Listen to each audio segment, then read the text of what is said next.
Friends, screen पे जो paragraph आप देख रहे हैं इसका हम हिंदी से इंग्लिश में ट्रांसलेशन करेंगे। एक एक सेंटेंस को बहुत अच्छी सी डीपली समझेंगे। तो चलिए शुरू करते हैं। से आज सुबह जब मैं चाय पी रहा था। अब देखिए फ्रेंड्स, आज सुबह, आज को तो हम टुडे कहते हैं। आज सुबह तो हम टुडे मॉर्निंग नहीं कहेंगे, यहाँ पर इसकी ट्रांसलेशन होगी दिस मॉर्निंग। ठीक है, तो यहाँ पर हम जनरली मिस्टेक करते हैं कि आज सुबह मतलब हम कहते हैं टुडे मॉर्निंग, लेकिन यहाँ पर हमें टुडे मॉर्निंग नहीं कहना है, वो गलत है। इसकी जगह हमें कहना है, आज सुबह की जगह हमें कहना है दिस मॉर्निंग, दिस मॉर्निंग। ठीक है, this morning, MORNING, morning, this morning. ठीक है, दिस मॉर्निंग जब मैं चाय पी रहा था। जब मतलब होता है वाइल, मतलब जिस दौरान। ठीक है, तो जब की इंग्लिश होगी यहाँ पर वाइल, WHILE, वाइल। मैं चाय पी रहा था, पास्ट का है। देखिए, काम एक्शन कंप्लीटेड है। पीने को हम कहते हैं ड्रिंकिंग, तो आई वॉज ड्रिंकिंग टी। लेकिन अब जब हम लिखेंगे आई वॉज ड्रिंकिंग टी तो ये भी करेक्ट है, लेकिन यदि हम लिखें कि आई वॉज हैविंग टी तो ये बहुत ज़्यादा नेचुरल होगा। जो नेटिव स्पीकर हैं वो इस सेंटेंस को इस तरीके से कहते हैं कि I was having T, I was having T.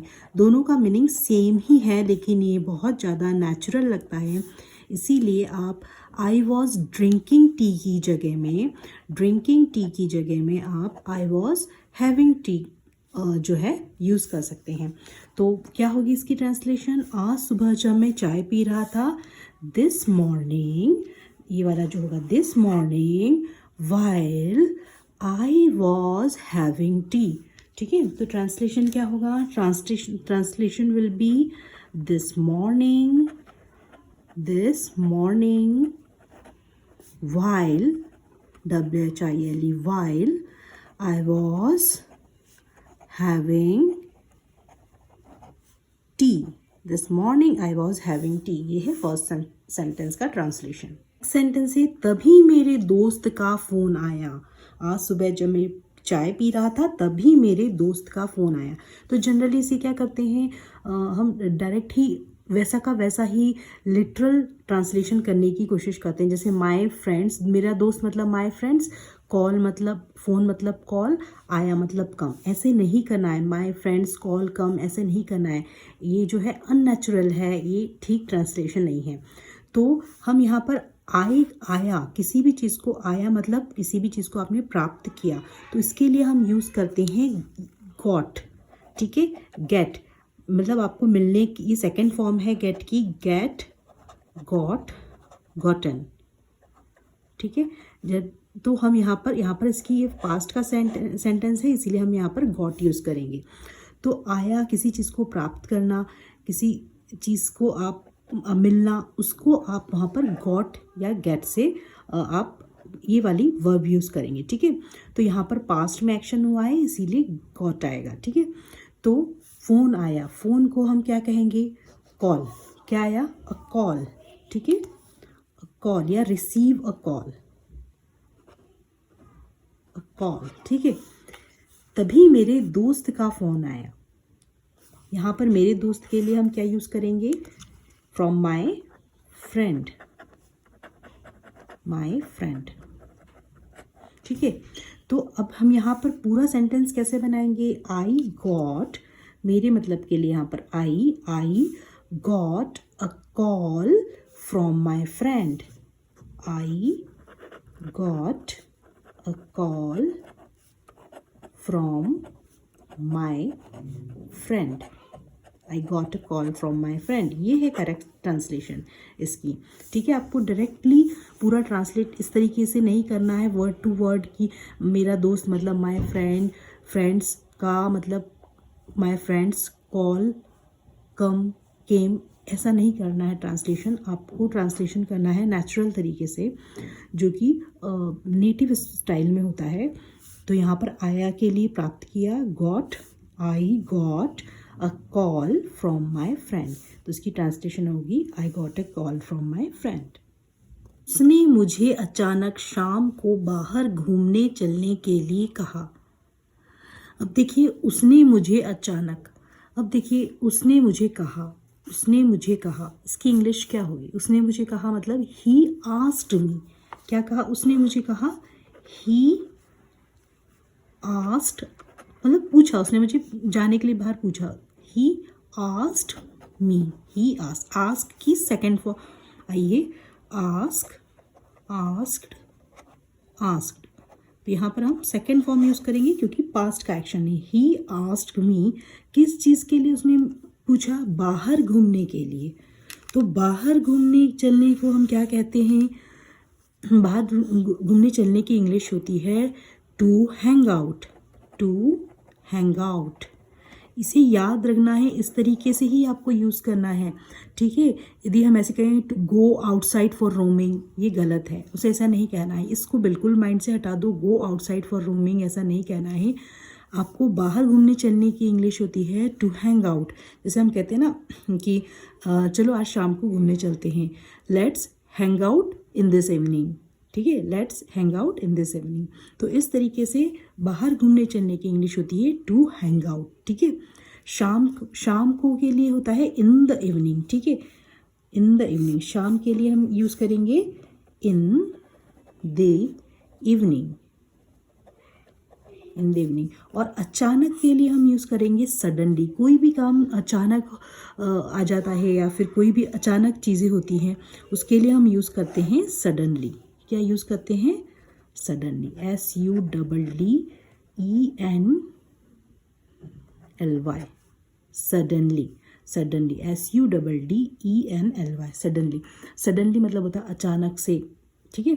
तो उसने मुझे अचानक शाम को बाहर घूमने चलने के लिए कहा। उसने मुझे कहा मतलब उसने ऑफर किया। He asked me, he asked me, क्या? अचानक। He suddenly asked me, he suddenly asked me to hang out, to hang out. बाहर जाने को क्या कहेंगे? To hang out in the evening with him in the evening. उसके साथ के लिए हम यहाँ क्या यूज़ करेंगे? With him. वो हिम सेकंड पर्सन की बात हो रही है यहाँ पर, इसीलिए आएगा विथ हिम। तो he suddenly asked me to hang out with him in the evening. तो whole translation will be he suddenly asked me to hang out with him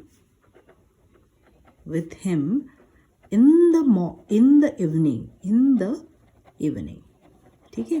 तो whole translation will be he suddenly asked me to hang out with him in the evening, ठीक है। पूरा translation समझ में आया कैसे हुआ? He suddenly asked me to hang out with him in the evening, ठीक है। पहले तो मेरा मन नहीं था। अब देखिए, पहले तो के लिए हम यूज़ करते हैं एट फर्स्ट, ठीक है। यहाँ पर हम पहले तो के लिए यूज़ करेंगे एट फर्स्ट। पहले तो मेरा मन नहीं था, एट फर्स्ट मेरा मन नहीं था। अब ऐसा नहीं कहना है कि my mind was not there, ऐसे नहीं कहना है, सीधा ट्रांसलेशन नहीं कहना है।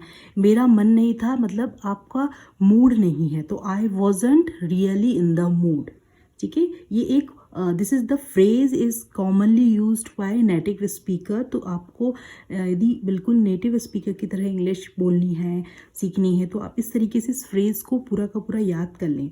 जैसे कोई काम करने का आपका मन नहीं है तो आप वहाँ पर इस तरीके से कहेंगे कि आई wasn't really in the mood, मेरा मूड नहीं था। और यदि आपका मूड नहीं है तो आप क्या यूज़ करेंगे? I am not really in the mood, ठीक है। तो यहाँ पर आपका मेरा मन नहीं था, ये पास्ट का एक्शन है, तो हमने यहाँ पर वॉज यूज़ किया है, ठीक है। तो क्या यूज़ करेंगे? आई वॉजंट मतलब होता है वॉज नॉट, दोनों ही सेम है, ठीक। आई वॉजंट रियली मतलब सचमुच मेरा मन नहीं था। आई wasn't really in the mood मतलब मेरा मन नहीं था, ठीक है। तो पूरा ट्रांसलेशन होगा, पहले तो मेरा मन नहीं था, at first I wasn't really in the mood, at first I was not को आप फ्लुएंसी के साथ कैसे पढ़ेंगे? I wasn't really in the mood, ठीक है। तो इसकी ट्रांसलेशन होगी at first I wasn't really in the mood, क्योंकि मैं थोड़ा थका हुआ था, ठीक है। At first I wasn't really in the mood, पहले तो मेरा मन नहीं था, क्योंकि मैं थोड़ा थका हुआ था। क्योंकि मैं थोड़ा थका हुआ था कि इंग्लिश होगी, क्योंकि के लिए हम यूज़ क्या करते हैं? क्योंकि के लिए हम यूज़ करते हैं बिकॉज, ठीक है। बिकॉज थोड़ा को हम जो है अ बिट कहेंगे, ठीक है, ठीक है। क्या कहेंगे? A bit. क्या कहेंगे हम? A bit. और थका हुआ था मतलब टायर्ड, ये टायर्ड की सेकेंड फॉर्म यूज़ हुई टायर्ड, ठीक। बिकॉज, क्योंकि के लिए हम यूज़ करेंगे बिकॉज आई वॉज, थोड़ा के लिए हम क्या यूज़ करेंगे? अ बिट, ठीक है। और थका हुआ था टायर्ड, ठीक है।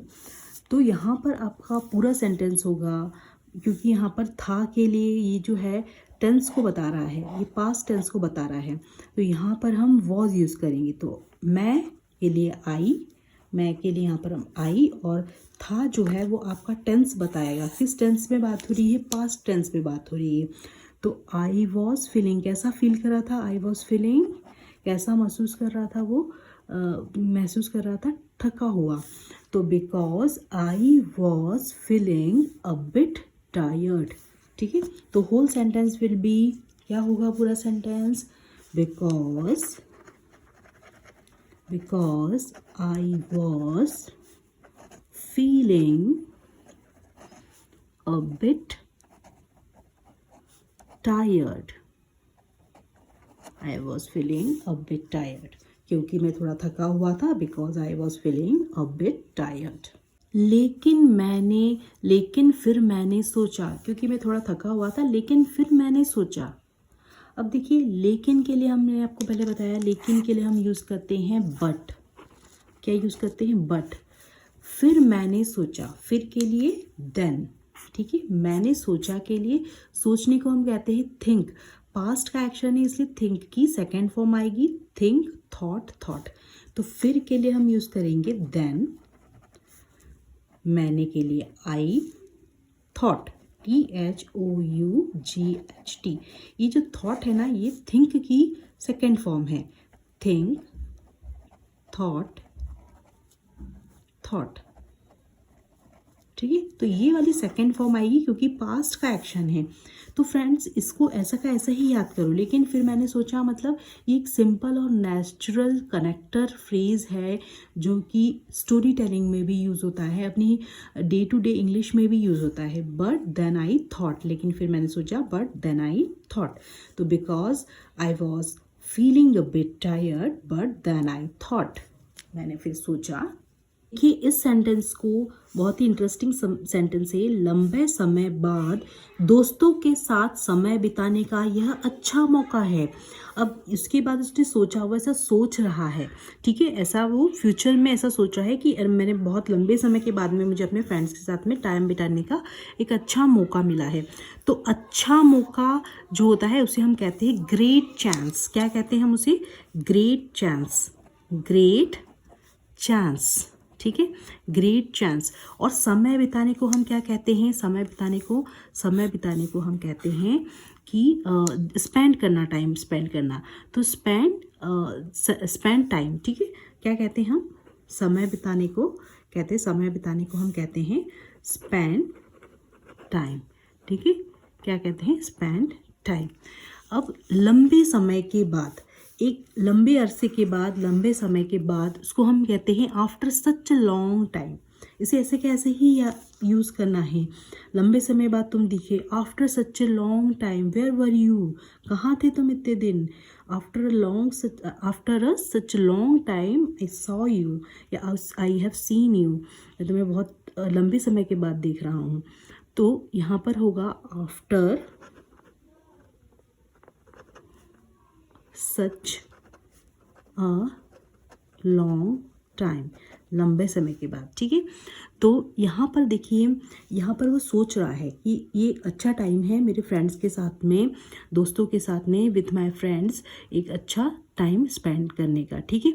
तो यहाँ पर जो है आप देखेंगे हम वुड बी यूज़ करेंगे, क्योंकि it would be a great chance, it would be a great chance to spend some time with friends after such a long time.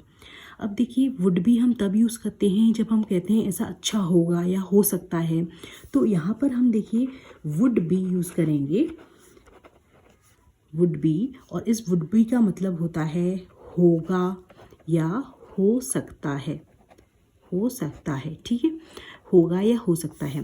जैसे हम कहते हैं ना यह मुश्किल होगा या यह डिफ़िकल्ट होगा, इट वुड बी डिफ़िकल्ट, या कहते हैं उसे देखकर यह वह खुश होगी, शी वुड बी हैप्पी, ठीक है। तो ये सेंटेंस को बहुत ज़्यादा पोलाइट बनाता है, थॉटफुल बनाता है और नेचुरल बनाता है, ठीक है।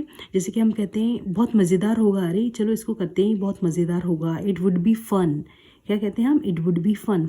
तो वैसे ही इस सेंटेंस में यहाँ इस तरीके से सेंटेंस फॉर्म होगा, जो हम कहते हैं ना मौका है, वो यहाँ पर सोच रहा है ऐसा हो सकता है कि यदि मैं जाके उनके साथ में फ्रेंड्स के साथ में जाके टाइम स्पेंड करूँ तो ये बहुत ही ज़्यादा अच्छा मौका होगा। तो it would be a great chance, it would be a great chance to spend time with, किसके साथ, विथ फ्रेंड्स, विथ फ्रेंड्स, साथ को हम कहते हैं यहाँ पर विथ, साथ के लिए हम यहाँ क्या यूज़ करेंगे, विथ, और दोस्तों के लिए हम यूज़ करेंगे यहाँ पर, दोस्तों के लिए फ्रेंड, ठीक है, फ्रेंड्स, ठीक है। तो it would be a great chance to spend time with friends after such a long time, ठीक है। तो पूरा सेंटेंस होगा, what will be the whole sentence, it would be a great chance, it would be a great chance to spend time, या spend some time, कुछ समय बिताना, spend some time with friends after such a long time, after such a long time, after such a long time. The whole sentence would be, it would be a great chance to spend some time with friends after such a long time. तो उसका पूरा translation होगा, it would be a great chance to spend time with friends after such a long time, ठीक है। Next sentence जो है, शाम को मौसम भी बहुत सुहाना हो गया था। इसे अब सीधे सीधे ट्रांसलेट नहीं करना है, शाम को आप कहेंगे इन द इवनिंग, ठीक है। सुहाना हो गया था तो मौसम को हम कहेंगे वेदर, तो द वेदर बिकेम ब्यूटीफुल ऐसे नहीं बोलना है, द वेदर बिकेम ब्यूटीफुल ऐसे नहीं बोलना है, आपको नेटिव स्टाइल में बोलना है इसको, जो कि बहुत नेचुरल लगे। आपको कहना है the weather turn really pleasant. अब देखिए शाम की इंग्लिश होती है, शाम की क्या इंग्लिश होती है, इन द इवनिंग, ओके। शाम की इंग्लिश क्या होती है, इन the evening, in the evening, ठीक है। मौसम को हम क्या कहते हैं, वेदर, मौसम को हम कहते हैं वेदर। तो वेदर कैसे टर्न हो गया है, वेदर आपका सुहाना हो गया है, टर्न हो गया है, ठीक है। तो इसे सुहाने को ब्यूटीफुल नहीं कहेंगे, हम यहाँ पर कहेंगे टर्न, कैसा हो गया है, टर्न हो गया है, TURNED, टर्न। ये टर्न का सेकेंड फॉर्म है क्योंकि पास्ट का एक्शन है, ठीक है। तो यहाँ पर टर्न हो जाएगा, ठीक है। सुहाना हो गया है, टर्न कैसा हो गया है, सुहाना हो गया है। सुहाने को हम कहेंगे प्लेजेंट, टर्न प्लेजेंट, क्या कहेंगे, टर्न रियली प्लेजेंट, कैसा हो गया है, बहुत सुहाना हो गया है, टर्न रियली प्लेजेंट। प्लेजेंट मतलब बहुत ही खूबसूरत होना, सुहाना होना और बहुत ही आकर्षक होना, उसे कहते हैं प्लेजेंट, ठीक है, जो मन को लुभा दे। तो द वेदर मौसम के लिए हम यूज़ करेंगे the weather turned really pleasant in the evening, the weather turned really pleasant in the evening। तो इसकी करेक्ट ट्रांसलेशन क्या होगी, इसकी करेक्ट ट्रांसलेशन होगी द वेदर, मौसम को हम कहते हैं वेदर, द वेदर टर्न्ड, कैसा बदल गया, turn really pleasant, really pleasant, PLEASANT, pleasant मतलब सुहाना होना, मन को भाने वाला, ठीक है, pleasant in the evening, in the evening, ठीक है। तो the weather turn really pleasant in the evening है। इसलिए हमने सड़क किनारे वाली छोटी सी चाय की दुकान पर बैठकर काफ़ी देर तक बातें की। अब देखिए, इसलिए के लिए आएगा सो, हमने के लिए आएगा वी। अब बैठकर बातें की, किधर बात की, सड़क किनारे, सड़क किनारे को हम कहेंगे रोड साइड, ठीक है। चाय की दुकान को हम कहते हैं टी स्टॉल, ठीक है। बैठने को हम कहते हैं सिट, सिट की सेकंड फॉर्म आएगी क्योंकि पास्ट का एक्शन है, इसीलिए क्या हो जाएगा, सैट, सिट सैट, सेट, ठीक है, तो सेट आएगा। पर बैठकर, ठीक है, पर बैठकर, ठीक है। अब क्या कही, काफ़ी देर तक बातें की, काफ़ी देर तक बातें की मतलब talked for hours, talked for hours. तो इस तरीके से पूरा सेंटेंस का फॉर्मेशन होगा। इसलिए को हम लिखेंगे सो हमने वी सड़क किनारे, सड़क किनारे मतलब रोड साइड, रोड साइड, ठीक है, रोड साइड वाली छोटी सी जो दुकान पर, रोड साइड वाली छोटी सी दुकान पर, तो small road side tea stall, इसे हम क्या कहेंगे, स्मॉल रोड साइड, इस छोटी सी दुकान के लिए हम लिखेंगे स्मॉल रोड साइड, चाय की दुकान को हम कहेंगे टी स्टॉल, ठीक है, टी स्टॉल पर बैठकर, बैठने के लिए हम सिट की जो सेकंड फॉर्म है सेट यूज़ करेंगे, सिट, सेट, सेट, ठीक है। तो सिट की सेकंड फॉर्म पास्ट का एक्शन, इसलिए सेट आएगा। काफ़ी देर तक बातें की, इसको हम कहेंगे टॉक का टॉक्ड हो जाएगा, सेकंड फॉर्म आएगी टॉक, टॉक्ड, ठीक है। टॉक्ड फॉर आवर्स, आवर्स मतलब घंटों, ठीक है। तो whole translation will be so we sat at a small roadside tea stall and talked for hours, ठीक है, और and talked for hours, हमने घंटों बात की। तो translation will be so we sat, ये पहले वर्ब आएगी, ठीक है। सो वी सेट एट, पर के लिए यहाँ पर यूज होगा at, at a small road side, सड़क किनारे के लिए हम यूज़ करेंगे small road side tea stall, सड़क किनारे चाय की दुकान के लिए हम, छोटी सी चाय दुकान के लिए हम यूज़ करेंगे small road side tea stall, ठीक है, small road side tea stall. And बैठकर काफ़ी समय तक बातें की, लंबे समय तक बातें की, talked for hours, TALK, talked for hours, ठीक है, talked for hours. So we sat at a small road side tea stall and talked for hours. So we sat at a small road side tea stall and talked for hours, ठीक है। तो इस तरीके से पूरे sentence का formation होगा। So friends, this is the full translation. Friends, यदि चैनल पर नए हैं तो do subscribe my channel. If this video had any value in your English learning journey, please do subscribe my channel and don't forget to hit the bell icon, जिससे कि मुझे आपका प्यार और मोटिवेशन मिलता रहे, मैं आपके लिए इस तरह की और वीडियो लाती रहूँ। सो फ्रेंड्स, चैनल को सब्सक्राइब कीजिए, like, share and subscribe. Thanks for watching my videos.